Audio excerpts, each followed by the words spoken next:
Maravilha, pessoal. Antes de mais nada, obrigado aí para a gente fazer essa abertura do último dia da Arena Fintech.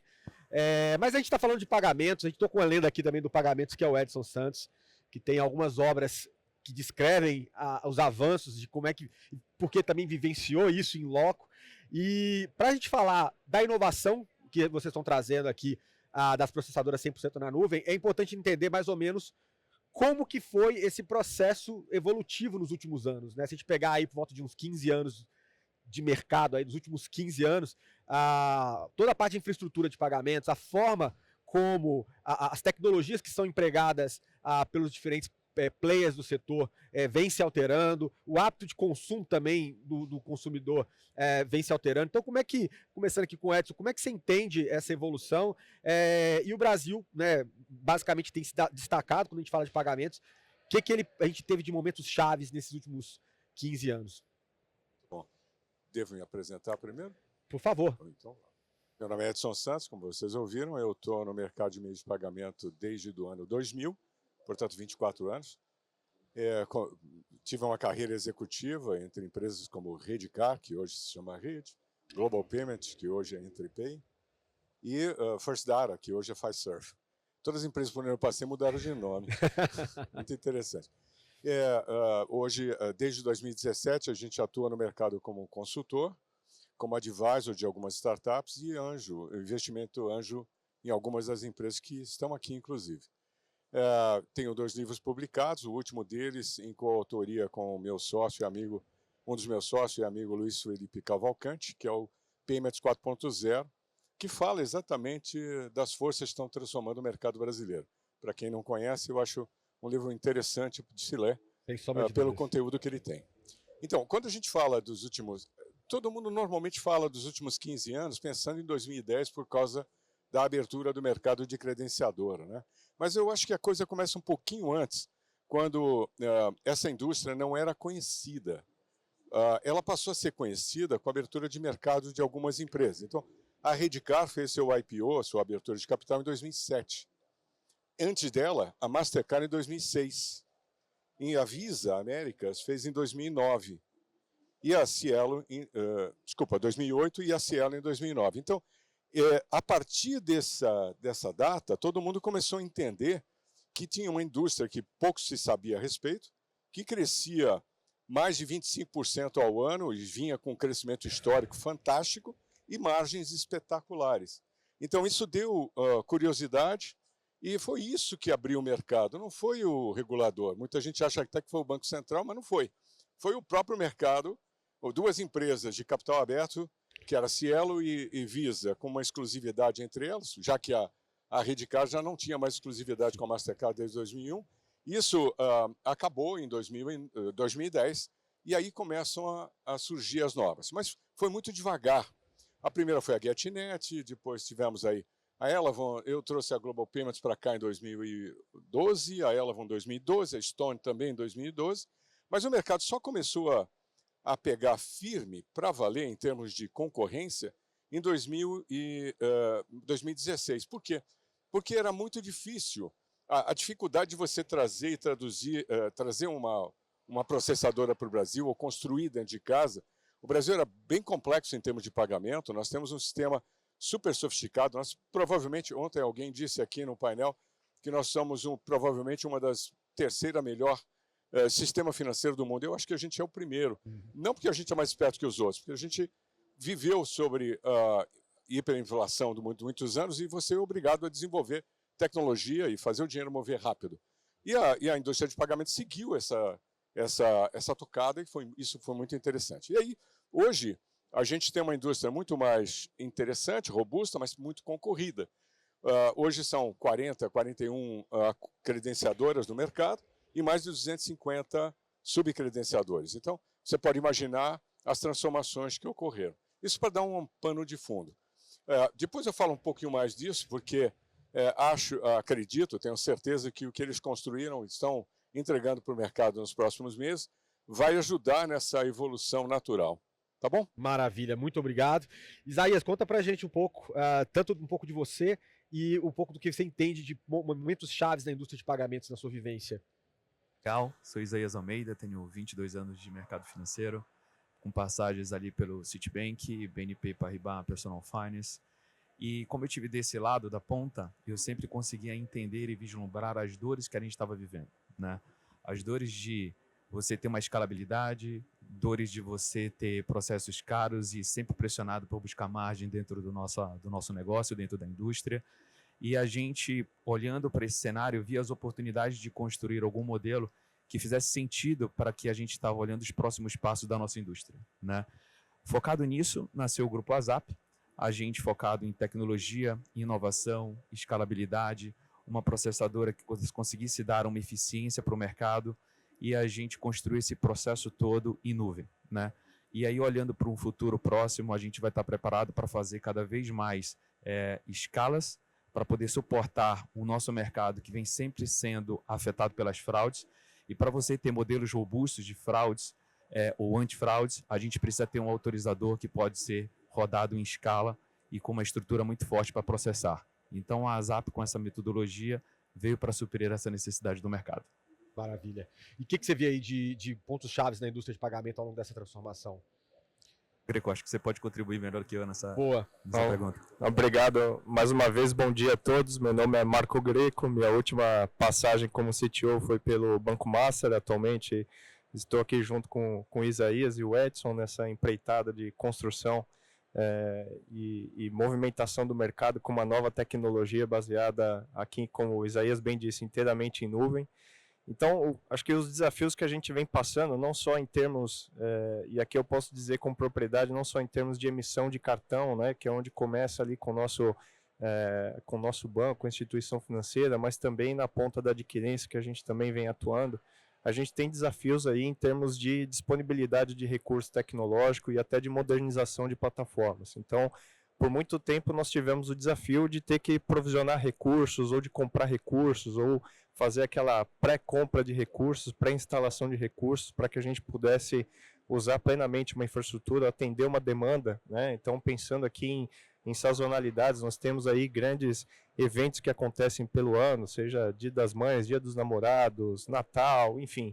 Temos datas que comprometem a nossa infraestrutura e a gente fica impossibilitado de fornecer recursos. Então, a nossa ideia aqui de começar essa estrutura desde o começo foi realmente de prover tecnologia que fosse suficiente para atender a toda essa demanda sem oferecer um custo fixo para o nosso cliente. Então, o nosso objetivo é que a gente possa prover serviços como a gente vem consumindo atualmente, né, nesse novo modelo econômico do mercado, que é você pagar pelo seu uso. Então, isso inclui não só a gente colocar uma estrutura na nuvem, que, claro, é a fundação dessa nossa plataforma, mas também de ter tecnologia que a gente possa oferecer flexibilidade para o nosso cliente, né, que a gente hoje em dia tem dificuldade de reconhecer no mercado.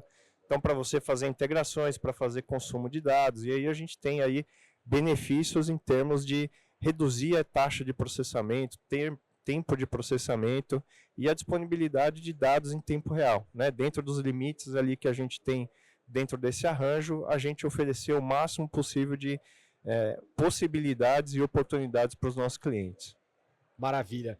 Bom, acho que a gente conseguiu ter aqui, tanto com o Edson, um overview do que a gente teve de indústria, de evolução da indústria de pagamentos e tudo mais, um pouco do que vocês estão desenvolvendo, mas acho que para tangibilizar mais aqui para a plateia, seria interessante, vale a gente entender como é que funcionava a dinâmica de processamentos antigo, né, como é que era, e como que essa novidade que a gente está apresentando aqui nesse painel, que é o processamento 100% na nuvem, como que ele vira o mercado, né, e como isso realmente impacta em termos de eficiência e tudo mais. Então, Edson, aproveitando que você viveu também bastante desse momento antigo do mercado, faz um depara para a gente aí comparando dinâmica antiga e dinâmica de processamento 100% na nuvem. Boa, muito boa. Quando você tem um duopólio, que era o caso até 2010, e na prática VisaNet e Redcar, ou Cielo e Rede, não competiam entre si, porque existia a exclusividade, um ambiente desse tipo você tem relativamente pouca inovação. A inovação nossa ocorreu porque o concorrente era o cheque e o dinheiro, por isso que essa indústria criou o parcelado sem juros. Foram os aquários que criaram o parcelado sem juros, que era uma forma de concorrer. Essa é uma evolução que houve. ocorreu uma evolução muito forte a partir do ano 2000 com a automação do meio de pagamento. Os mais velhinhos aqui, como eu, vão se lembrar que a gente já fez pagamento de transação manual, com o Reco-Reco lá. Colocar os POS no mercado foi uma tarefa muito importante que as duas empresas tiveram e fizeram isso muito bem, porque custava muito caro. O primeiro POS que eu me lembro custava $1.500. Caramba. Nenhum lojista ia Que ano era comprar. isso? 2000. 2000. 99, 2000, era por aí. Aí, muito bem. Então, a evolução entre essas duas empresas, de 2000 até 2010, foi impressionante, mas muito mais de aumentar a aceitação, aumentar o volume, aumentar a capacidade de processar, mas num sistema legado. A própria Cielo, que processava na IDS, na antiga EDS, que depois se tornou HP, trouxe esse sistema para dentro de casa e evoluiu dentro de casa. Tá, tem outras participações, mas a Redcar fez a mesma coisa, ela processava na Orbital, era um sistema legado que foi desmembrado do sistema de emissão, era emissão e acquire, era Credicar e Redcar, e esse sistema veio para dentro da Orbital, ele foi desenvolvido dentro da Orbital, e depois, mais tarde, a própria Itaú e Redcar trouxeram esse sistema para dentro de casa e desenvolvem dentro de casa. Quando surgiram os novos, onde é que a gente ia processar? Eu me lembro muito bem que a discussão em 2012 era tropicalizar um sistema americano e trazer para cá, já que a Global Payments é mundial e tem várias plataformas. Eu desisti dessa opção porque, na minha mente, não fazia sentido. A tropicalização daria muito trabalho. Por que tropicalizar? Porque o restante do mundo se faz liquidação em D2, meu cartão de crédito é pago para o lojista em D2 e não existe parcelado sem juros. O Brasil é diferente, você liquida em D30, que já é uma complexidade, mas você também tem parcelado sem juros, que hoje é mais de 60% do TPV. Então, você tem que levar uma agenda de recebíveis, uma agenda de pagamento até 12 meses, pelo menos. E essa complexidade é muito difícil você introduzir no sistema lá de fora. A Ela tentou fazer isso e não deu muito certo. A GetNet fez diferente. Ela comprou uma empresa de tecnologia. Na verdade, a Santander comprou a GetNet, que era uma empresa de tecnologia que fazia recarga de celular e transforma. Nós tivemos sorte. A HP se propôs a montar uma processadora para a gente. E lá aconteceu uma coisa interessante. Como estavam montando para nos atender na área de acquire, e nós, Global Payments, eu me lembro, nós criamos, aproveitamos que estava um sistema novo e criamos a primeira capacidade de fazer o que a gente chama no mercado de Interchange Plus Pricing. Normalmente você vai para um lojista e dá a ele um preço médio. A partir daquela evolução, a gente conseguia atender um lojista e dar a ele um preço adequado para cada tipo de transação, porque o intercâmbio pode ser diferente da transação e isso foge da média, você concorre melhor. Então, essas foram as pequenas evoluções. Muitas novas empresas desenvolveram dentro de casa e foram evoluindo dentro de casa. Na prática, hoje, se você é um acquirer independente, uma credenciadora independente e quer processar em alguém, você tem uma opção, talvez duas opções no mercado, que ainda são sistemas legados. Então, aqui nós temos uma oportunidade de uma melhora muito grande. Do jeito que o Isaías pensou e que os investidores dele pensou o negócio, é muito interessante. Uma processadora totalmente independente, 100% na nuvem, ele vai explicar isso melhor, que tem uma capacidade de processamento, mas principalmente abaixa o custo de processamento. Então, numa indústria altamente competitiva como estamos entrando agora, e que as margens estão exprimidas, em que você tem que ser mais criativo, não só no preço, mas na maneira como você oferta, você precisa ter certa flexibilidade. O processamento na nuvem não faz grande diferença quando você pensa em Visa e Mastercard, porque eles ainda são processamento batch. Sim. Ainda são, no mundo inteiro ainda é processamento batch. Mas o Brasil não é só cartão de crédito e débito, tem outros meios de pagamento. Então, ter uma processadora com essa capacidade vai permitir que esse mercado tenha um ganho de escala. Como é que você ganha escala? Ora, uma processadora independente. Nós já estamos vendo alguns acquirers estudando a processadora e com a possibilidade de se movimentar e transferir o seu processamento para a ZAP. Com isso, o que você tem? Você tem cada um deles cooperando com o seu volume e se beneficiando da escala de todo mundo. Isso é o que a gente chama de co-petition. Eu coopero de um lado, onde eu não tenho vantagem competitiva, e ganho vantagem competitiva do outro, e vou concorrer com os meus concorrentes. Então, essa é a evolução que a gente está falando, que a tecnologia que eles criaram permite que a gente tenha um modelo econômico talvez muito mais interessante para o que vai vir para frente, principalmente em relação às concorrências. Maravilha. Eu acho que deu para ficar claro como é o momento atual e para onde a gente está indo com essas inovações. Mas, de todo modo, eu queria perguntar para você, Marcos, e para Isaías aqui, como vocês chegaram nessa solução desenvolvida? Obviamente, a dor aqui, o Edson pôde descrever muito bem, né? E também como, com o avanço feito pela tecnologia de vocês, existe a intenção também de atuar no mercado global, visto que o mercado global aí também opera sobre bases legadas aí dentro desse formato? Quando a gente pensou na concepção da ASAP, a ASAP veio para ser uma empresa que buscava inovação, tecnologia em escala e buscando eficiência de custo. Partindo desses 3 pilares, a gente começou a construir a nossa arquitetura. Uma arquitetura para ser multi-acquire, multi-tenante e exatamente para atender essas demandas de você buscar sempre eficiência em escala. E como que você busca em escala? A nuvem pode proporcionar isso para a gente. Hoje a gente tirou o mainframe da jornada, tirou o MIP e faz uma conexão direta. Então, tudo isso buscando eficiência e escalabilidade.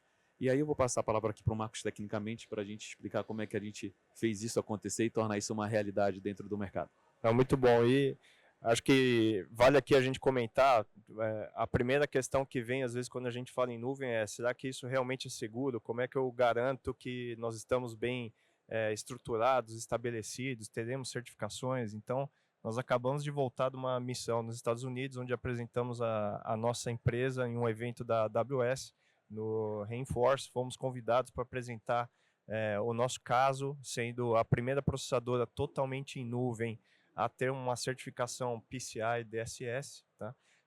E hoje nós não apenas somos PCI DSS, mas somos PCI PIN também, temos outras certificações de segurança, mas o nosso desafio foi realmente encontrar um parceiro. Acho que primeiro de tudo, encontrar o parceiro, que nesse caso foi a AWS, que nos apoiou nessa jornada, e ela se comprometeu a, junto conosco, desenvolver também soluções, e também temos o apoio da Bandeira, que fez também essa parceria com a ZAP para que a gente substituísse uma série de gargalos que a gente encontra, principalmente nos meios de comunicação. Então, hoje nós temos aqui uma plataforma onde eu consigo fazer aqui a reutilização de todos os meus serviços, utilizar dados totalmente encriptados, cumprindo todo o padrão que o arranjo exige, e também conseguimos garantir toda a segurança desse fluxo para o nosso cliente. Então, esse é o ponto principal, esse foi o nosso ponto de partida, garantir que o dado está seguro, que a transação está segura, e depois a gente começou a nossa abordagem pensando no que a gente tem de mais moderno hoje de arquitetura. Então, seriam as arquiteturas limpas, o código limpo, utilizando linguagens aí que trazem diferencial em termos de processamento. Então, acho que tivemos aí um bom desafio em encontrar pessoas capacitadas, capacitamos também muitas pessoas para lidar com essas tecnologias, porque não é algo realmente que a gente encontra no mercado, mas é isso que está nos trazendo esse diferencial, essa oportunidade da gente oferecer justamente o que o Edson comentou, que é a cooperação. Então, a gente está oferecendo um serviço que acho que muitos aqui vão até se perguntar sobre a questão de migração de um processamento desse tipo, né? Que também não é algo trivial e não é algo que a gente vê acontecer com frequência no mercado, mas é algo que a gente já está se preparando para oferecer para os nossos clientes. Então, não só para novos entrantes, nós seremos ali uma porta muito mais simplificada para esse tipo de processamento, tá? Mas a gente também vai facilitar a vida de quem está vindo processar com a ZAP. Então, e isso está muito baseado no que a gente já criou na nossa arquitetura, onde a gente oferece APIs, onde a gente oferece ali um processamento em tempo real, onde a gente trabalha com eventos. Então, tudo que a gente vê hoje de eventos de dados, a gente já incorporou dentro da nossa arquitetura, e a gente está muito mais preparado para lidar com streams e outras tecnologias de dados, ao invés realmente do processamento em batch, que ele acontece ainda, mas a gente vem superando isso, ou vem trazendo novas funcionalidades para que a gente possa, dentro do contexto ali, principalmente de crédito, né, da antecipação, que a gente possa oferecer um serviço diferenciado para o nosso cliente nesse sentido. Então, nesse caso, até o player de pagamento, se ele tiver já a estrutura de processamento dele, ele pode eventualmente trabalhar de maneira híbrida em caso de missão crítica também com vocês. Isso também acontece ou ele teria que tombar totalmente? A gente ainda não temos essa opção de modelo híbrido, mas Sim. a gente já está preparado para fazer o tombamento. Então, entendi. estamos habilitados com as bandeiras e esse é um desafio que existe nesse contexto, né? E a gente aceitou esse desafio, inclusive de pensar em como ter alguma modalidade de processamento híbrido. Não é para agora, mas a gente tem isso aí dentro do nosso contexto aí de novas tecnologias e novas soluções. Perfeito. E toda essa tecnologia, ela traz um pano de fundo que é todos os processamentos online dão visibilidade online para o parceiro e para o merchant. Isso também traz uma segurança, que ele pode ver a transação dele acontecendo em real time, e também uma facilidade de poder fazer essa antecipação online. Então, a agilidade da plataforma vai com que a gente possa permitir uma antecipação acontecendo dentro do mesmo dia, né? Obviamente que aí fica a critério da adquirência colocar os seus critérios de antecipação, mas a gente pode permitir, inclusive, uma transação acontecendo em real time, podendo fazer a antecipação online. Legal, conectando a cadeia, né? E quando você falou sobre global, sim, a nossa plataforma nasceu para ser uma plataforma global. Nossa plataforma fala 32 línguas e converte em real time o câmbio do dia. Ótimo. Legal, legal. Pode falar. Sobre isso, ontem no seu painel, ontem um dos seus painéis à tarde falava sobre as fintechs que saíram do Brasil e tiveram sucesso fora. Sim, sim. Eu comentei agora há pouco que o Brasil é muito difícil no que diz respeito a meios de pagamento e que não é tão simples quanto outros países. Muitas das empresas que eu conheço lá fora não conseguiram utilizar a sua própria plataforma e ganhar escala para processar para o Brasil sem fazer a tropicalização. Agora nós temos uma oportunidade. Multilanguage, multi-acquire, faz no Brasil, faz em qualquer lugar. Então, nós vamos ter empresas processando com ele aqui no Brasil, que na medida que que queiram expandir geograficamente para qualquer país do mundo, vai ter a simplicidade de processar no mesmo lugar, na nuvem. Então, imagina, você está trabalhando aqui, obtém uma licença, sei lá, na Colômbia, no Chile, você pode processar lá muito rapidamente, muito mais rápido do que construir todo o sistema de novo lá, adaptado. Então, essa é uma das grandes vantagens. Aliás, ele não pode falar, mas eu posso.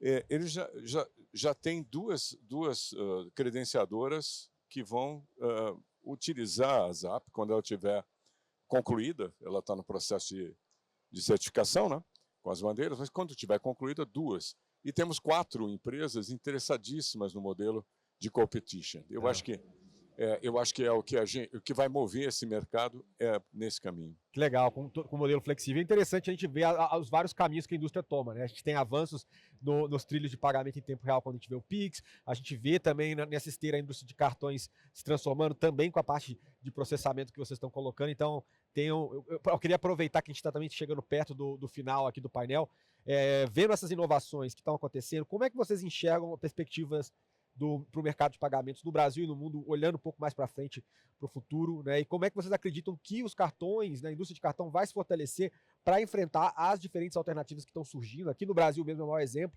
a gente tem o Pix fortalecido, com isso toda a indústria de cartão, né, tanto com as operações de débito e crédito, tendo que dar saída aí, tendo como alternativa. Então, bem rapidamente, como é que vocês veem esse futuro e essas forças competitivas? Vou começar de lá para cá, dessa vez. Vamos lá, acho que esse é um bom ponto. Até hoje de manhã estava conversando sobre esse assunto.